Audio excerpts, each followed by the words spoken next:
how you can enter your BIOS in your computer, whether if it's a PC or a laptop, whatever platform you're on.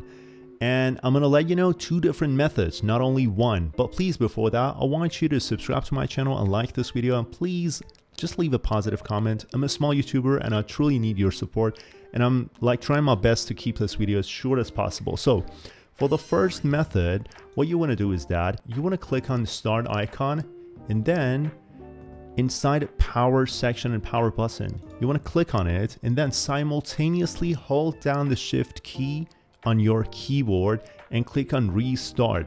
What does it make is that it makes your PC or laptop to boot up again in the safe mode. And I'm gonna let you know what you should exactly do from that point on to enter BIOS mode. So after you've restarted your PC, you'll face this page calling you to choose an option.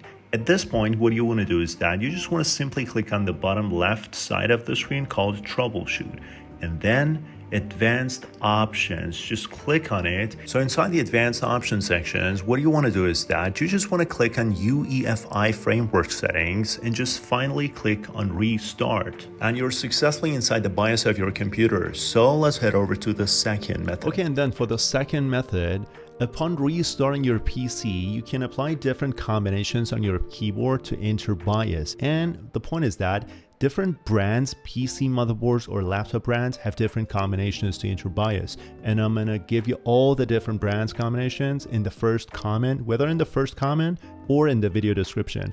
So I hope you enjoyed this video and find some value in this video. If so, please subscribe to my channel. It means a lot to me. And take care of yourself and see you in the next one.